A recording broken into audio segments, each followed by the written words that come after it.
on the day I breathed my last. Lying on my sick, my memories had faded to the point where I could hardly recognize anyone, but I still remembered Stella White's face as clearly as day. In my final moments I forced a last smile and looked at her. "In our 50 years together, was there ever a day you loved me?" Seeing her hesitate, I already had my answer.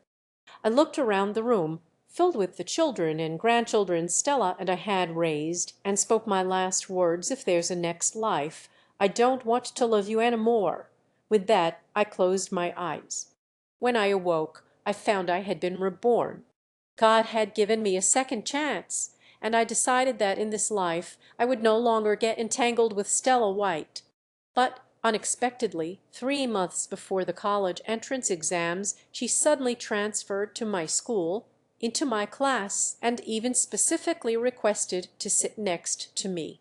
Instinctively I scooted my chair away, wanting to avoid her. But she grabbed me by the collar, a wicked smile on her face. "Aiden Fang, why'd you have to die so quickly last time? I never got to answer your question." Waking up again, I found myself back to 3 months before the college entrance exams. I reacquainted myself with this young body, looking at my friends around me, all engrossed in the lecture. This wasn't a dream. Perhaps because of my fervent wish before dying in my past life, I had truly been reborn. Since heaven had granted me this opportunity, I would have nothing to do with Stella White in this life. Stella White was a renowned prodigy and top student, later becoming an international violinist. As for me, I was just a slacker who scraped by with a third-rate college degree, then joined the family business as my family arranged, eventually taking over my father's position. Because Stella was both beautiful and sensible, my father was overjoyed to agree to the marriage, and so was I, but at the time Stella already had someone she liked. The White family forced them to break up so Stella could marry me.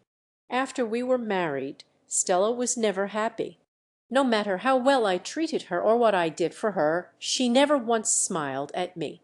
That's why before I died I asked her if in 50 years there was ever a day she loved me. The truth was, 50 years couldn't move her heart. In this life I would not get entangled with her again. However, I wouldn't interfere with the business partnership between the White and Fang families, because in a few years the White family's company would grow exponentially, and the Fang family would also benefit greatly. So there was no problem with partnering with the Whites, I just wouldn't let them sell their daughter to me anymore. What I needed to do was focus on my studies, make up for the regrets of my past life, and then use the knowledge I'd accumulated over 50 years to fulfill my father's last wish to take our company's products global. In the time leading up to the college entrance exams, I studied like a madman. My friends were a bit shocked by my change. "Aiden, you're not playing basketball after class, not smoking anymore. Are you possessed or something?" I laughed and replied I time traveled back from 50 years in the future. I didn't get into a top university last time and regretted it, so I want to make up for it. My deskmate, of course, thought I was crazy. A slacker like me aiming for a top university was nothing but a daydream. I didn't care what others said. After all, even I didn't believe I could do it. Half a month after being reborn, my dad called and told me to come home early after school. We had guests tonight, and he also told me to buy a gift for their daughter. I knew it was the White family. Stella White was coming. In my past life, thinking she was still a student and that lipstick and handbags might not be appropriate, I went to great lengths to buy several large bags of gifts, dolls, toys, crafts. But Stella just glanced at them and said, "Childish. It's hard to imagine how difficult it will be to live with someone like you." This life, I still bought several large bags of gifts, but they were even more childish: toys, cars, Barbie dolls, remote-controlled race cars. Most of them were toys for little kids. I carried the large bags of gifts home and saw the 18-year-old Stella White once again. I was still a little stunned. She was as elegant and beautiful as ever, exuding an air of nobility. In my past life it was at this first meeting that I was captivated by her. But this time, after a fleeting glance, I looked away. No matter how beautiful she was, I knew she didn't belong to me. In this life I wanted nothing to do with her. When my dad saw me come back and noticed the pile of things in my hands, he winked at me, then pretended not to know. "Son, it's your first time meeting little Stella, and you bought her so many gifts. How come I never see you treat your old man this well?" I couldn't be bothered with him. I walked straight into the living room with the bags, carelessly tossed them on the floor, and the toys inside scattered everywhere. A wheel on the remote-controlled car even broke off. I wiped my hands and said to the stone-faced Stella, "My dad told me to get you a gift. Time was tight, so I bought them from a street vendor. Didn't have time to go to a big mall for something better." I sprawled on the sofa, put my feet up, and used the same tone I used to coax my grandson in my past life. "For a grown man, you sure don't act like one. What kind of example are you setting?" My dad, Stella, and her parents were all dumbfounded. After a moment my dad laughed a little awkwardly. "Ah, my son and I have a great relationship. We're casual when there are no outsiders, so he doesn't see you all as strangers." Hearing this, Stella's parents' faces relaxed into smiles. Only Stella remained cold-faced, her brow furrowed. Did she think I still wanted to be family with her in this life? This life I didn't want to waste 50 years on someone who didn't love me. I walked up to her and said coldly. She smiled at me. What the hell was going on? This was completely irrational. In the 50 years I'd known her, this was the first time she had ever smiled at me. Was she not Stella White? Had her body been taken over by someone else? Or did this Barbie doll genuinely hit the mark? I couldn't be bothered to think about it. No matter what, I would have no connection with her in this life. I snatched the Barbie doll right back, my expression cold. "Sorry, I bought this Barbie for myself. The rest are for you." Everyone was baffled. My dad couldn't help but curse at me for being sick in the head, because today I was acting very abnormally. I thought this would make Stella angry and sever our ties, but unexpectedly she gathered the pile of toys I bought, a smile still on her face. In my past life I bought her jewelry and handbags worth hundreds of thousands, even millions, and she wouldn't say a word to me. Could it be that her hobby was childish toys?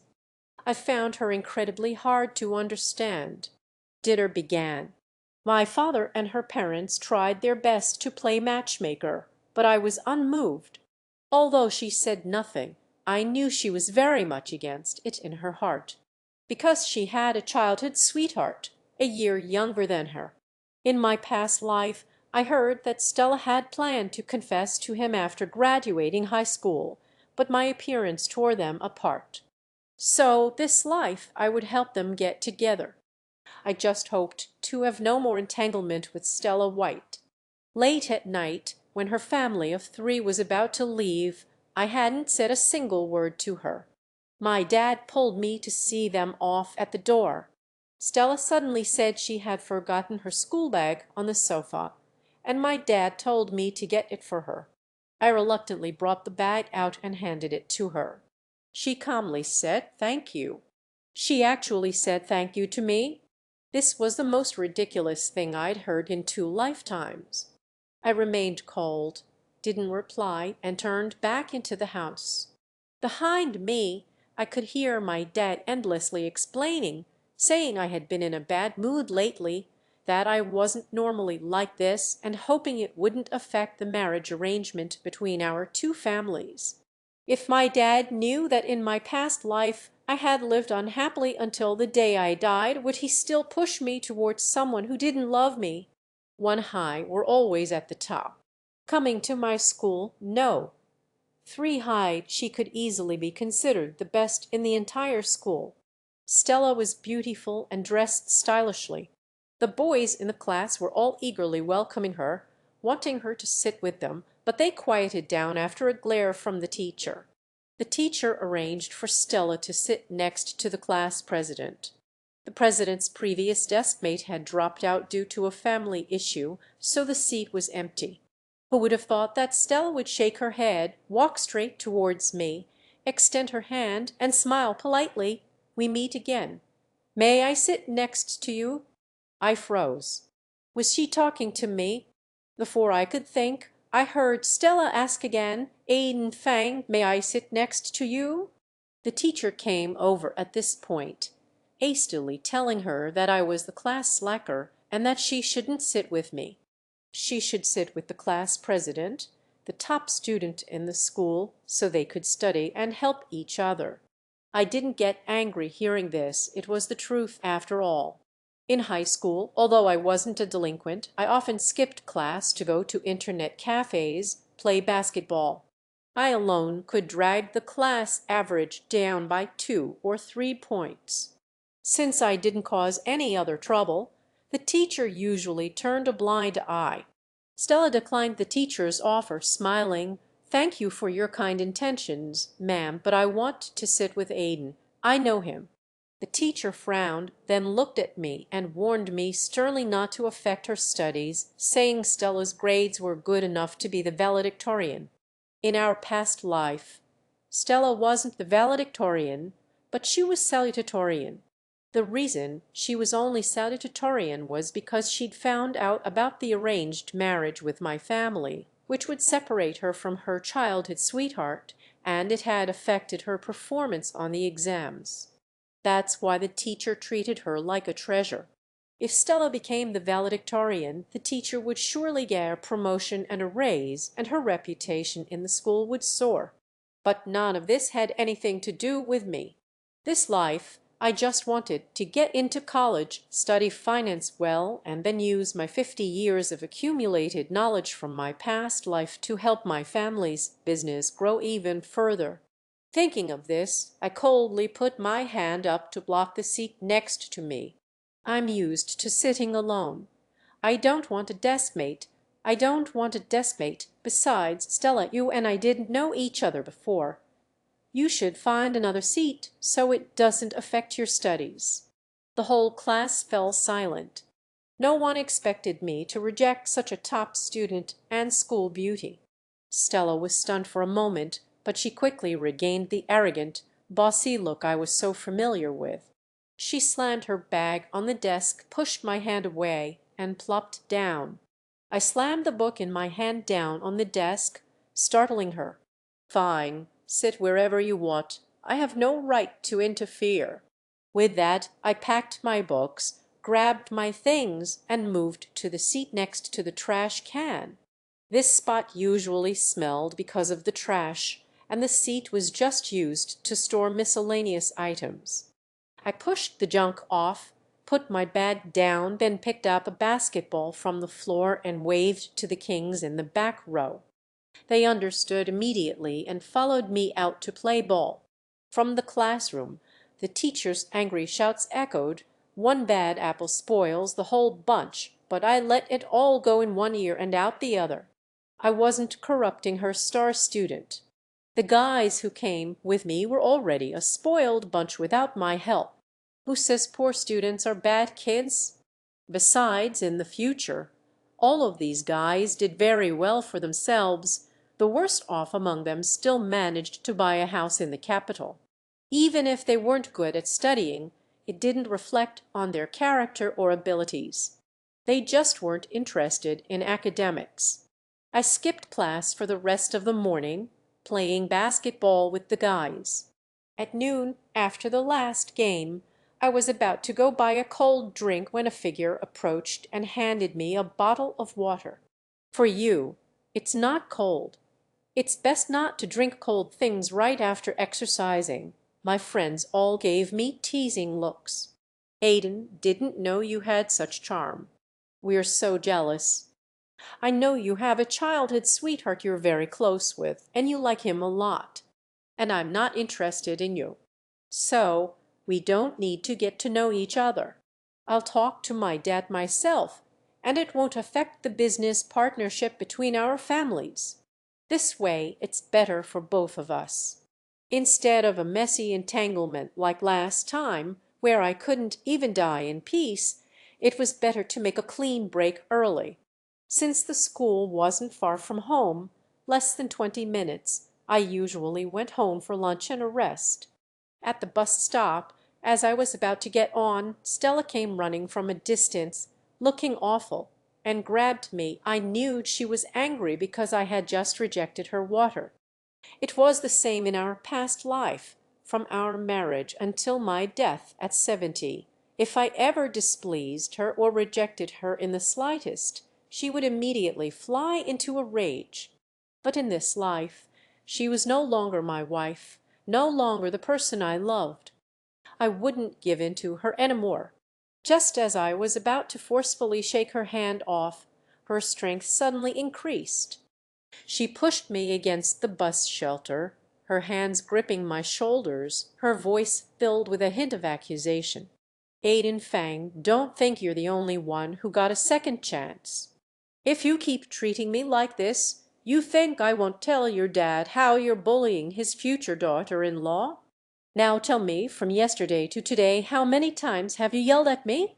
With Stella's personality a business queen in her youth, the head of the family in her old age, known as the white family matriarch, with more influence outside than I had, she would never show vulnerability in front of me. Even if she was suffering, she wouldn't have said a word to me. I couldn't figure it out, and I couldn't be bothered to think about it. Since we were both reborn, we should each go make up for our own regrets. In her past life, she was separated from her childhood sweetheart and forced by her family to marry me, living an unhappy life. In my past life, I married someone who didn't love me. My father worked himself to death over the company, and in the end, my outcome, aside from not being able to die in peace, was the lifelong regret of not fulfilling my father's last wish to take our company's products global. I looked at Stella and said, "Seriously, Stella, if you've been reborn too, then all the better.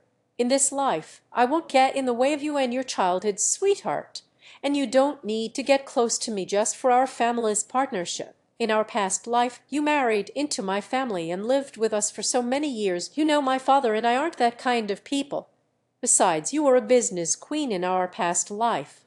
With the knowledge you have, you can be brilliant again in this life even without my family's help." I took a deep breath. After all, I had loved this woman for 50 years. Letting go was genuinely hard, but after the despair I felt before dying in my past life, I couldn't love her any more. I had also learned a lesson. Instead of chasing someone who doesn't love you, it's better to wait for someone whose eyes are only for you, whose world is filled with love for you. Now, I would give my all to love someone who loved me, but I would no longer love someone who didn't love me back. Stella White, goodbye. As I turned to leave, a person on an electric scooter pulled up in front of us. The rider took off his sunglasses and grinned at Stella. "Sis, I'm here to pick you up. Look at you, smiling so beautifully it makes me drive an extra half hour every day just to pick you up." I knew this kid on the scooter. He was Stella's childhood sweetheart, Leo King. His family was in electronics manufacturing, but they later suffered significant losses and the factory never expanded, though they were still much wealthier than ordinary people. From the beginning, Stella had been a partner with their factory, but later pulled out. And Stella and Leo, of course, grew up together. Because his father's business wasn't doing well, he was neglected and fell in with some bad company, becoming a street racer. But he was very good to Stella, never dragging her down into his world to become a delinquent girl. Perhaps in Stella's eyes, this was why she always yearned for Leo. Even after he became a street racer, he wouldn't dream of hurting Stella or letting her become a bad girl. At this point, Leo and I didn't know each other, and I had no desire to. I glanced at him and turned to leave. Behind me, I heard Stella stomp her foot. "Aiden Fang, you bastard." When I got home I asked for a few days off, not wanting to go to school and see her. Although my dad was angry, there was nothing he could do. My mother had died early, and he doted on his only son, basically giving me whatever I wanted. After a few days' rest, I told my dad I wanted to transfer schools. He looked at me seriously. "The college entrance exams are just around the corner. Why are you transferring now? Besides, your fiancée specifically transferred from No. 1 High to be with you. If you transfer now, what about her?" I waved my hand in feigned frustration. "When did I ever agree? Dad, I told you I don't like her, and she has someone she likes, and it's not me. You can't force a marriage. If you keep pushing me, I'll jump from this third floor and go find Mom." Our villa was only 3 stories, but it was over 30 feet high. At first, it goes without saying, someone would come to take me away. Every time I used my mom to threaten my dad, it worked like a charm. This time was no different. I looked a lot like my mom, and my dad often looked at her picture in his room and cried secretly. If he lost me, his life would likely lose all hope. He could only agree. All right, calm down. I'll contact a school for you." Only then did I smile at my dad. "That's my good dad. Don't worry, as soon as I transfer, your son will get into a top university, study finance diligently in college, and come back to help you build our business. Mom, in heaven, will bless us both with growing prosperity." My dad was so moved he hugged me and cried for a long time. As it turned out, the next day my dad sold me out. Stella came to our house. She pushed open my bedroom door while I was still asleep. I groggily opened my eyes to see her walk familiarly to the window and pull open the curtains. The sunlight instantly flooded in so bright I couldn't open my eyes. I said angrily, "Stella White, are you crazy? This is my house. What are you doing barging into my room?" Since I liked to sleep naked, my body was completely exposed to her. I quickly grabbed some clothes to cover myself. "Stella White, are you sick?" Stella looked at my naked body, stroking her chin with a smile. "So you already had this habit of sleeping naked. I thought, get out, get out." I shouted, "What if I don't? I kept you in check for 50 years. Even reborn, you think you can escape my grasp." Stella smiled at me, which only made me angrier. "Stella White, doing this will only make me despise you, only make me gradually hate you." I ignored her, got dressed, and opened the door to leave. But Stella hugged me from behind. "Aiden, I'm sorry. The question from our past life that I didn't answer, I'll answer it now. I didn't let her finish, prying her hands off. "No need to say it. Before I died in our past life, I already knew the answer. I loved you for 50 years, and I can't love you anymore. I'm begging you, let me go. In this life, let's be distant acquaintances, okay? We're both young now, only 18. Stella's eyes turned red, tears streaming down her face, as she shook her head repeatedly. "No, you're my husband. 50 years of feelings. Can you really bear to let it go?" I swallowed bitterly. To say I could bear it would be a lie, but I didn't want to repeat the same mistakes. "I can." Stella wiped her tears, her eyes determined. I glared at my dad, then grabbed a bun and left in a huff. Stella also grabbed a bun and followed me. I ran. She ran. I stopped. She stopped. It was incredibly annoying. How did I not realize how annoying she was in our past life? She even waited outside when I went to the bathroom. Soon the whole school was buzzing, unable to understand why a superstar student with top grades would cling to a slacker like me all day. There were even rumors that I was a rich kid and Stella was a gold digger. Stella paid no attention to any of this, continuing to follow me every day. Until one day Stella didn't come to school. Without her nagging by my side, I actually felt more at ease. She didn't show up even by the end of the school day. Since it was the end of the month, a Friday, we had a 2-day weekend. With the college entrance exams approaching, a few close friends from class invited me out for a meal, saying we wouldn't have many chances once we were all in different colleges. With Stella not around, I happily agreed and went with them to a small, cheap restaurant. The food was plentiful and affordable, a favorite spot for students. It was 10 p.m. by the time we finished eating. We were standing by the road hailing a cab when a friend suddenly tapped my shoulder, pointed to the entrance of a hotel, and said, "Aiden, look, isn't that Stella White, the girl who's been chasing you for half a month?" During this time together, Stella had changed so much, treating me with a strange kindness that made me wonder at times if she had truly loved me in our 50 years together. But it seemed I had been overthinking things. Just then Stella saw me.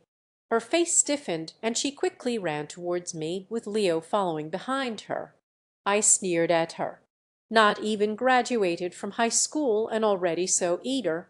Stringing me along on one side while going to a hotel with her childhood sweetheart on the other. If I wasn't mistaken, he wasn't even 18 yet, right? Stella was just 18 now, and Leo was a year younger. At this age, without a driver's license, riding an electric scooter all day, hanging out with gangsters, and now going to a hotel with Stella, what kind of good person could he be? I hailed it, let out a cold snort, got in, and told the driver to step on it. In the car, I still couldn't hold back my tears. After all, I had loved Stella White for 50 years. Seeing her come out of a hotel with another man, although it was hard to accept, what could I do? I had clearly wanted to stay away from her, so why did this entanglement persist? When I got home, my dad greeted me and asked why Stella hadn't come back with me. I bought a plane ticket to the coast myself. My dad had said my mother's only wish before she died was to see the ocean once. In my past life, I had fulfilled my father's last wish and scattered both their ashes at sea. But in this life, I couldn't let my father go so soon, so I could only take my mother myself. Carrying my mother's urn, the plane flew overnight to the coast. I traveled with her urn through several coastal cities, finally arriving in the city my mother had always longed for, the Magic City. My mother was from here, and she married my father for love. Marrying her was a blessing my father must have cultivated for millennia to deserve. Now, the cosmetics company of the Liu family, my mother's family, had many products related to her, which was why my father had always wanted to take our family's products global. At dusk, I held my mother's urn, sat on the sandy beach, and watched the sunset. Not far away, on a bamboo chair, were a mother and son. The boy looked about 15 or 16 and seemed to be heartbroken. He cried to his mother, "Mom, why doesn't the girl I like me back? In this world, is there really a girl who will like me?" His mother stroked his head and smiled. "Silly boy, the first time I met you I was already a woman in my 20s." Hearing this, my heart clenched and tears streamed down my face. If my mother knew I had suffered my whole life, loving someone who didn't love me for 50 years, she would be heartbroken. I couldn't hold it in any longer. Tears and snot mixing together. I'll take good care of Aiden in this life, I swear. Hearing this, I turned my head and saw Stella again. She was holding my mother's urn with both hands, sobbing. I instinctively tried to stand up, but she threw her arms around me, crying and begging, "Aiden, give me a chance. Let me finish speaking, please. After I'm done, if you still want to leave, I promise I'll never bother you again." I said nothing, just held my mother's urn and looked towards the setting sun. Stella knew I was giving her a chance, so she quickly wiped her tears, her eyes red as she spoke. "Aiden, I know you've always thought I like Leo King. Last life and this life, you're wrong, completely wrong. I never said I liked Leo. I don't know who you heard that from. Yes, Leo and I are childhood sweethearts. We grew up together, but who says childhood sweethearts have to be in love? In our last life, I didn't like you at first because I didn't want to be a tool for my father's business alliance. That's why I never had a good attitude towards you. But later, when I got pregnant, didn't you notice I started treating you better? You asked for a divorce, and I refused.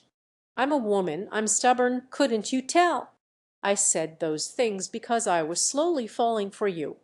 In our last life, the pressure of our two families' companies was on my shoulders, and I still had to go abroad for violin performances.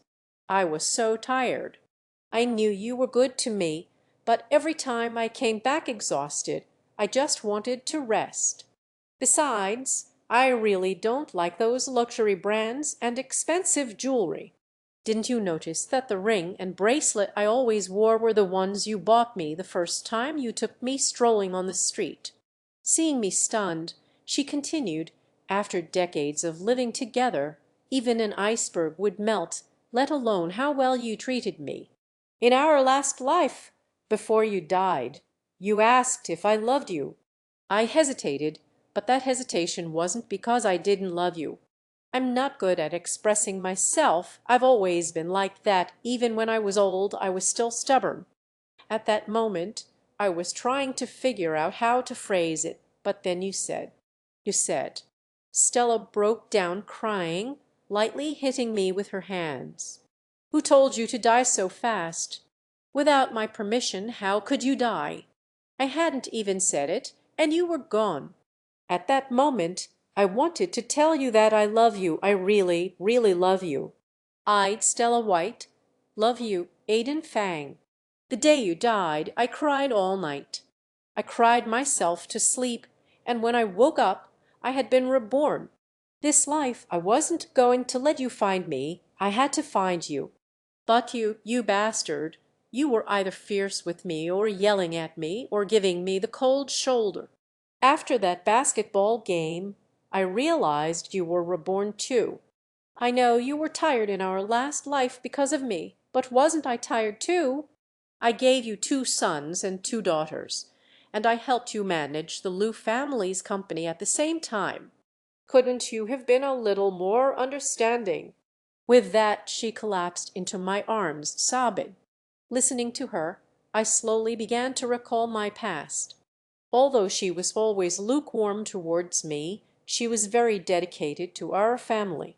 When the White family became a major power, she never forgot to pull the Feng family up with them. Besides not treating me well, it seemed everything else was good. Watching Stella cry uncontrollably in my arms, I sighed and gently patted her back.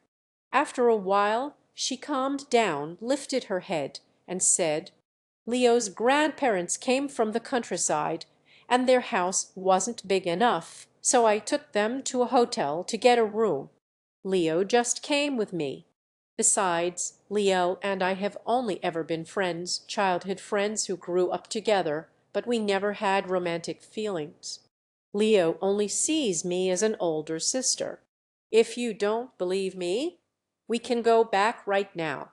All our friends, relatives, and my parents back home know this. Stella wrapped her arms around mine, declaring her sovereignty. Brother-in-law. Leo seemed a bit scared of Stella and quickly greeted me as brother-in-law.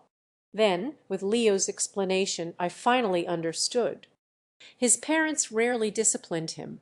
If it weren't for Stella, Leo wouldn't be a street racer now. He'd be a common street thug. Moreover, Leo had someone he liked, the daughter of a KTV owner he frequented. They were the same age and had promised to marry when they were old enough. Only then did it all click. In our past life, when Leo got married, Stella had invited me to go with her. I had been sulking and refused to go. The person he married was that KTV owner's daughter. It turned out he had liked that girl all along. Because the owner initially disapproved of her daughter being with a jobless guy like Leo and always tried to stop them, Leo later went back to school, got into a regular university, and only then did the owner agree. My mood was excellent. I stood up with my mother's urn and walked straight towards the hotel. Seeing Stella not following, I turned back and saw her standing there, watching my retreating back. I called out, "Let's go back to the room. It gets cold by the sea at night. Don't catch a cold." Stella immediately broke into a brilliant smile, ran over, linked her arm with mine, and rested her head on my shoulder. Leo scurried over at that moment. "Sis, brother-in-law, I don't have an ID yet.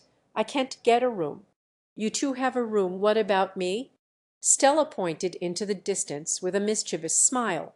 "There's a bridge underpass not far from here. You can make do for the night.